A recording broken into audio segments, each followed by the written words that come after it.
রাজ্য সরকারের প্রকল্প বাংলার বাড়ি, আর এই প্রকল্পে বাড়ি তৈরির কাজ শুরু করতে তাগাদা নামখানার উপভোক্তাকে নোটিশ ব্লক প্রশাসনের। কিন্তু উপভোক্তার দাবি, তিনি তো টাকাই পাননি, বাড়ি তৈরি তাহলে শুরু করবেন কিভাবে? পঞ্চায়েত সমিতির দাবি, ব্যাংক অ্যাকাউন্টের সমস্যা, তার জেরেই এই জটিলতা।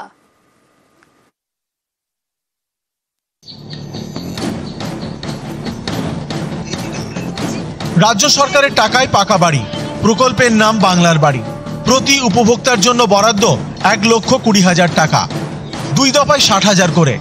গত বছরের ডিসেম্বর থেকে প্রথম কিস্তির টাকা দেওয়া শুরু করে রাজ্য সরকার, কিন্তু অনেকে টাকা পেয়েও বাড়ি তৈরি শুরু করেননি। এই অভিযোগ দক্ষিণ 24 পরগনার নামখানার বাসিন্দা নিখিল দলপতির বিরুদ্ধেও। তাকে দ্রুত বাড়ি তৈরির কাজ শুরু করতে তাগাদা দিয়েছে ব্লক প্রশাসন, ধরিয়েছে নোটিশও। কিন্তু নিখিল দলপতির দাবি, তার অ্যাকাউন্টে তো টাকাই পড়েনি, বাড়ি তৈরি করবেন কিভাবে? বিডিও অফিসে যাই যে দেখুন স্যার, আমার নামে কিন্তু টাকা ঢুকেনি, অথচ আমার বাড়ির নোটিশ গেছে, এখনো পর্যন্ত কোনো টাকা ঢুকেনি। আমার নামে নোটিশ এসছে মানে টাকাটা আমার এসছে, টাকাটা ঢুকেছে, টাকাটা কোথায় গেছে, কোথায় আমরা কি করে জানবো? আমরা সাধারণ মানুষ। নামখানার দেবনগরের বাসিন্দা নিখিল দলপতি মাটির ঘরে থাকেন, পাকা ঘরের খুবই দরকার। বাংলার বাড়ির তালিকায় নাম উঠলেও টাকা মেলেনি বলে দাবি। এদিকে বাড়ির কাজ শুরু করতে বলে নোটিশ ধরিয়েছে ব্লক প্রশাসন। কিছু কিছু ব্যাংক অ্যাকাউন্টের সমস্যা থাকতে পারে, সেই জন্য হয়তো টাকাটা ঢোকে। অলরেডি সেই সব বেনিফিশিয়ারি যদি আমাদের সঙ্গে যোগাযোগ করে, আমাদের আধিকারিক আছে, বিআই সাহেব আছেন, যদি পঞ্চায়েত সমিতির তরফ থেকে যদি ওনারা মানে আমাদের কাছে জানান, অবশ্যই সেটা সঙ্গে সঙ্গে রেকটিফাইড করে সেই যে টাকাটা পায় তার জন্য ব্যবস্থা। প্রথম দফায় বাংলার বাড়ির উপভোক্তা 12 লক্ষ। গত ডিসেম্বরে উপভোক্তাদের অ্যাকাউন্টে প্রথম কিস্তির টাকা দেওয়া শুরু হয়। সেই 60,000 টাকায় বাড়ি তৈরির কাজ কতটা হয়েছে, সম্প্রতি এই নিয়ে নবান্নে রিপোর্ট দেয় পঞ্চায়েত দপ্তর। তাতে মেলে চাঞ্চল্যকর তথ্য। পঞ্চায়েত দপ্তরের রিপোর্ট অনুযায়ী 6 জেলায় বাড়ি তৈরির কাজে অত্যন্ত ঢিলেমি দেখিয়েছে। এই তালিকায় দ্বিতীয় স্থানে দক্ষিণ 24 পরগনা। নামখানা থেকে বিশ্বজিৎ হালদার, নিউজ 18 বাংলা। বরফে ঢাকলো উত্তর সিকিম, বরফ মোড়া ভারত চীন সীমান্তের ছাঙ্গুলে যত দূর চোখ যায় শুধু বরফ আর বরফ। রাস্তা জুড়ে বরফের পুরু চাদর, উচ্ছ্বাস পর্যটকদের।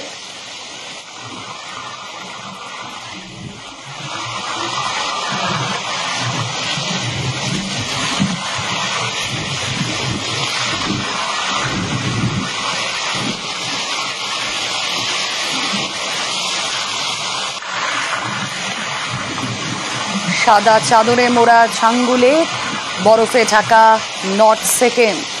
ভারত চীন সীমান্তের ছাঙ্গুলে যত দূর চোখ যায় শুধু বরফ আর বরফ। রাস্তা জুড়ে বরফের পুরু চাদর, উচ্ছ্বাস পর্যটকদের।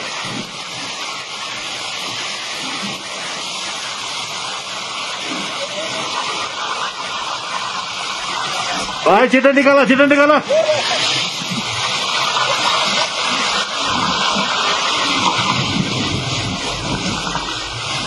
6:30 লেখা নেই।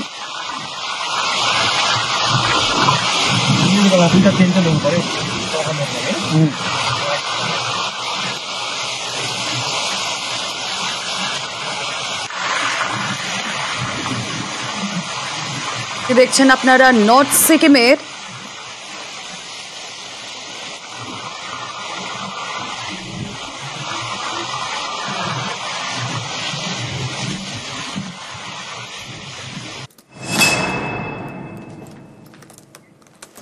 নমস্কার, দেখছেন নিউজ 18 বাংলা। আমি রুমেলা রয়েছি আপনাদের সঙ্গে।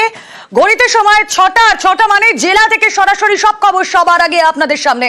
চাকরিহারাদের পাশে রাজ্য সরকার। এই মুহূর্তে গুরুত্বপূর্ণ একটি মিটিং চলছে শিক্ষামন্ত্রীর সঙ্গে চাকরিহারাদের। আসুন সেই খবরের দিকে নজর রাখা যাক। চাকরিহারাদের সঙ্গে শিক্ষামন্ত্রীর বৈঠক, ইতিমধ্যেই বৈঠক প্রায় 1.25 ঘন্টা হতে চললে এই বৈঠক শুরু হয়েছে। বৈঠকে এসএসসি চেয়ারম্যান এবং পর্ষদ সভাপতি সুপ্রিম কোর্টে রিভিউ পিটিশন করছে এসএসসি আইনি প্রক্রিয়া নিয়ে। চাকরিহারাদের সঙ্গে কথা। সুপ্রিম কোর্টে এসএসসি রিভিউ পিটিশনের আগে চাকরিহারাদের বক্তব্য শোনা অত্যন্ত গুরুত্বপূর্ণ। সেই বৈঠক চলছে।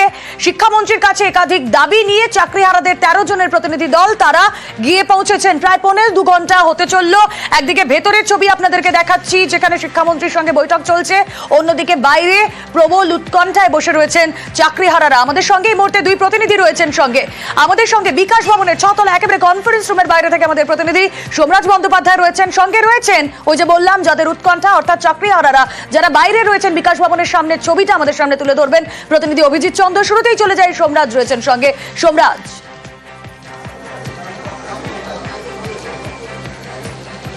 দেখো, বৈঠকের একদম শেষ ভাগে চলে এসেছে বলে সূত্র মারফত জানা যাচ্ছে এবং এই বৈঠকের যে শেষ অংশ সেটি হচ্ছে এই সুপ্রিম কোর্টে এসএসসির তরফে যে রিভিউ পিটিশন করা হবে, সেই রিভিউ পিটিশনে যারা চাকরিহারা যারা শিক্ষক শিক্ষিকা রয়েছেন তাদের তরফে যে মতামত এবং এসএসসির যে মতামত যেন এক হয়, যেন সমন্বয় থাকে এবং সেই নিয়েই মূলত আলোচনা চলছে দুপক্ষের। অবশ্যই চাকরিহারা শিক্ষক শিক্ষিকাদের যে প্রতিনিধি দল 13 জনের, তাদের তরফে দাবি রাখা হয়েছে শিক্ষামন্ত্রীর সামনে এই যোগ্য অযোগ্য পৃথকীকরণ এবং এই যোগ্য অযোগ্য পৃথকীকরণ নিয়েই যাতে সুপ্রিম কোর্টে রিভিউ পিটিশনে যায় এসএসসি। এবং তাদের তরফে দ্বিতীয় দাবি রাখা হচ্ছে এই যে মিরর ইমেজ ওএমআরের, সেই মিরর ইমেজ যাতে প্রকাশ করা হয় এবং এই মিরর ইমেজের কপি নিয়েও যাতে এসএসসি যায় রিভিউ পিটিশনে, তাহলে এক্ষেত্রে যোগ্যদের চাকরি সুরক্ষিত থাকবে বলেই মনে করছেন এসএসসির চাকরিহারা শিক্ষক শিক্ষিকারা। এই দাবি তারা আপাতত রেখেছেন শিক্ষামন্ত্রী ব্রাত্য বসুর কাছে। অন্যদিকে শিক্ষামন্ত্রী ব্রাত্য বসু পরামর্শ দিয়েছেন বৈঠক চলাকালীন যাতে তারা এই আন্দোলন নয় আলোচনাতে আসুন, রাজ্য আবার আলোচনা করবে। 17 তারিখ মধ্যশিক্ষা পর্ষদের যে আবেদন, সেই আবেদনের ভিত্তিতে শুনানি রয়েছে সুপ্রিম কোর্টে। অবশ্যই সেই দিনটা গুরুত্বপূর্ণ এবং যাতে আদালত যাতে তাদের এই সিম্প্যাথিকে দেখতে পারে, সেক্ষেত্রে তারা যাতে কোনো আন্দোলন এমন আন্দোলন না করে যাতে গোটা বিষয়টি তাদেরই বিপরীতে চলে যায়, সেই পরামর্শ শিক্ষামন্ত্রী ব্রাত্য বসু এদিন দিয়েছেন আন্দোলনকারী যারা চাকরিহারা শিক্ষক শিক্ষিকা রয়েছেন তাদের। মূলত তাদের তরফে যে দুটি দাবি, সেই দাবি তারা রেখেছেন। এখন আলোচনার একদম শেষ অংশে রয়েছে, যেটি হচ্ছে সুপ্রিম কোর্টের রিভিউ পিটিশন নিয়ে, যেটা তোমাকে বারবারই বলছিলাম, যার জন্যই আজকে বৈঠকটি রাখা হয়েছে। সোমবার নেতাজি ইন্ডোর স্টেডিয়ামে মুখ্যমন্ত্রী মমতা বন্দ্যোপাধ্যায় যে বৈঠক করেছিলেন, সেই বৈঠকে চাকরিহারা শিক্ষক শিক্ষিকাদের তরফে যে 8 দফা দাবি, সেই দাবির কিন্তু বেশিরভাগ দাবির পক্ষে ইতিবাচক ইঙ্গিত দিয়েছেন খোদ মুখ্যমন্ত্রী। আজকের বৈঠকই হচ্ছে যাতে এই সমন্বয়ের অভাব না হয় এই রিভিউ পিটিশনকে কেন্দ্র করে, যে রিভিউ পিটিশনের দিকে তাকিয়ে রয়েছেন হাজার হাজার শিক্ষক শিক্ষিকা শিক্ষাকর্মীরা। কারণ তারা মনে করছেন সরকার যদি রিভিউ পিটিশন সঠিকভাবে করেন, তাদের দাবি মেনে করেন, তাহলে তাদের ভবিষ্যৎ কোথাও না কোথাও সুরক্ষিত থাকার সম্ভাবনা রয়েছে। আর এই রিভিউ পিটিশন নিয়ে মূলত আলোচনা চলছে, যেটা মনে করা হচ্ছে এই বৈঠক আরো 40-45 মিনিট হতে চলেছে।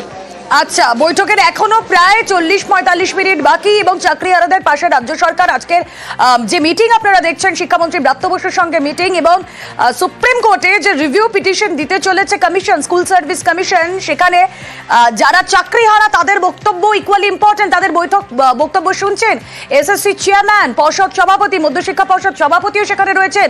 শিক্ষামন্ত্রীর সঙ্গে চাকরিহারাদের এই বৈঠকের কি আউটকাম, অবশ্যই প্রতি মুহূর্তে আপনাদের সামনে লাইভ আপডেট তুলে ধরছি আমরা নিউজ 18 বাংলা। আসুন এবার বাইরের ছবি, যেই কথা আপনাদের শুরুতেই বলছিলাম, জেলা থেকে সরাসরি আমাদের প্রতিনিধি অভিজিৎ চন্দ্র রয়েছেন।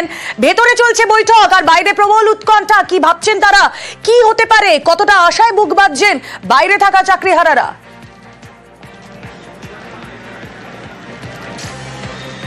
রুবেলা, আশা নিরাশার দ্বন্দ্বে ভুগছেন এই চাকরিহারা শিক্ষক শিক্ষিকা এবং অশিক্ষক কর্মচারীরা। বা ভেতরে বৈঠক চলছে, বৈঠক শেষ লগ্নে, আর বাইরে এই চাকরিহারারা একটা অত্যন্ত গুরুত্বপূর্ণ ছবি বিকাশ ভবন যে লেখাটা দেখতে পাচ্ছেন তার ঠিক ওপরেই শিক্ষক শিক্ষিকারা যারা ক্লাসে, যাদের চক ডাস্টার নিয়ে থাকার কথা, যাদের মিড ডে মিল দেওয়ার কথা, সেই ছবি ভেসে উঠছে। আর বাইরে শিক্ষক শিক্ষিকা সেই ছবি দেখছেন, সেই ছবি দেখে তাদের চোখের জল শুকিয়ে গেছে থেকে কম বলা যেতে পারে। তারা কি ভাবছেন? আপনার নাম? আমি তাহাজুল ইসলাম। কোন স্কুলে পড়ান? Byaspur high school. বা ভেতরে তো বৈঠক চলছে আর সামনে এইরকম একটা ছবি, আপনাদের শিক্ষক শিক্ষিকাদেরই ছবি, সব মিলিয়ে কি আশা দিচ্ছেন? আমরা আশা রাখছি যে আমরা যারা যোগ্য আছি তারা যেন আমরা সবেতনে সপদে বহাল থাকতে পারি, এই আবেদন আমরা মাননীয় মুখ্যমন্ত্রী থেকে শুরু করে সরকারের কাছে রাখছি। এবং আমাদের লোকজন যারা ভেতরে গেছে তারা আসবে, এসে দেখি কি ডিসিশন হয়, তারপরে আমাদের পরবর্তী কর্মসূচি আমরা। রুবেলা, এই চোখ বলে দিচ্ছে, এই মুখ বলে দিচ্ছে যে কি ভয়ানক পরিস্থিতির মধ্যে প্রত্যেকে দিন কাটাচ্ছেন এবং এখন আশা নিরাশার দ্বন্দ্বে ভুগছেন এই চাকরিহারা শিক্ষক শিক্ষিকারা। এবং তবে তারা আশা রাখছেন যে তারা জয়যুক্ত হবেন, তারা আবারও চক ডাস্টার হাতে নিয়ে আবারও শ্রেণীকক্ষে বা ক্লাসরুমে তারা পৌঁছে যাবেন এবং সেই আশা নিয়েই তারা বিকাশ ভবনের বাইরে তারা এখনো রাস্তায় বসে আছেন, কেউ দাঁড়িয়ে আছেন। প্রত্যেকে উৎকণ্ঠিত, প্রত্যেকে ভাবছেন কখন বৈঠক শেষ হবে, কি নির্যাস বেরোয়, সেই নির্যাসের দিকে প্রত্যেকে তাকিয়ে আছেন এবং যে রিভিউ পিটিশন এসএসসির পক্ষ থেকে সুপ্রিম কোর্টে হবে তার জন্য তাদের অধীর আগ্রহে অপেক্ষা করছেন। রুমেলা, একেবারেই অভিজিৎ, আমরা তাদের কথাও এর পরবর্তীতে শুনবো। বৈঠক শেষ হতে এখনো মিনিট 40 বাকি, যে আমাদের প্রতিনিধি সোমরাজ বন্দ্যোপাধ্যায় আপডেট করছিলেন যে মিটিং চলছে। শিক্ষামন্ত্রী রয়েছেন, মধ্যশিক্ষা পর্ষদের সভাপতি রয়েছেন, এসএসসি চেয়ারম্যান রয়েছেন, আইনি প্রক্রিয়া রয়েছে, কারণ সুপ্রিম কোর্টে যে রিভিউ পিটিশন দেবে কমিশন, স্কুল সার্ভিস কমিশন, সেখানে চাকরি হারাদের বক্তব্য শোনাও ইকুয়াল ইম্পর্টেন্ট। কি হয় এই বৈঠকে নজর থাকবে, এবং এই বৈঠক যা চলছে, যা ওই 4:15 নাগাদ শুরু হয়, তার আগে আমরা আজ বেলা 12:10 থেকে দেখেছিলাম জমায়েত করতে শুরু করেন চাকরিহারারা। তাদের অভিযান ছিল আচার্য সদন অভিযান, এসএসসি যে ভবনটা অভিযান, সেইখানের ছবিগুলো আপনাদের সামনে তুলে ধরবো একেবারে পরপর টাইম লাইন। বেলা 12:10 ঠিক কি হয়েছিল দেখুন একবার। দুপুর 12:10 চাকরিহারা শিক্ষকদের জমায়েত, তারা ব্যানার নিয়ে আমরা চাই ন্যায় বিচার, এই ব্যানারে তারা পথে নেমেছিলেন করুণাময়ী সল্টলেকে। তাদের জমায়েত, তাদের অভিযান ছিল এসএসসি ভবন অর্থাৎ আচার্য সদনের উদ্দেশ্যে।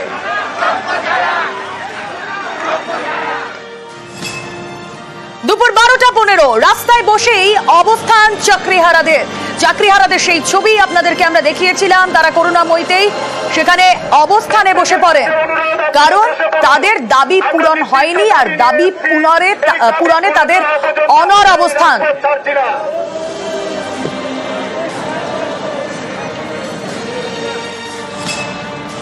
দুপুর 1টা এসএসসি ভবনের সামনে চাকরিহারা শিক্ষকরা তারা পৌঁছে যান। এখানেও তারা দাবি পূরণের জন্য অবস্থানে বসে পড়ে।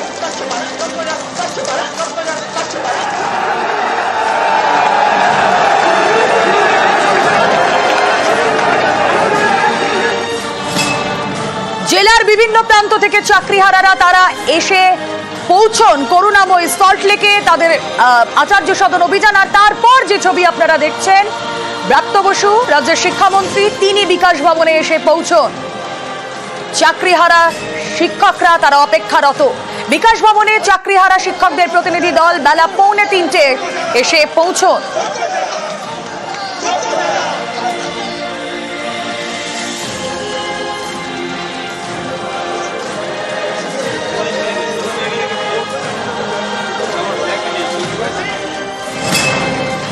বিকেল 3:40 বিকাশ ভবনে 6 তলায় কনফারেন্স রুমে পৌঁছে যান চাকরিহারা শিক্ষকরা। প্রথমে তাদের 12 জনের প্রতিনিধি দল, তারপর আরো একজনকে ইনক্লুড করা হয়। টোটাল 13 জনের প্রতিনিধি দল তারা পৌঁছে যান বিকাশ ভবনের 6 তলার কনফারেন্স রুমে।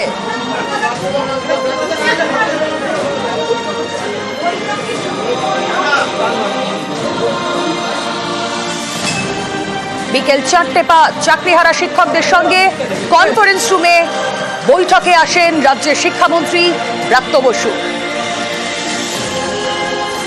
সঙ্গে রয়েছেন এসএসসি চেয়ারম্যান, মধ্যশিক্ষা পর্ষদের সভাপতি।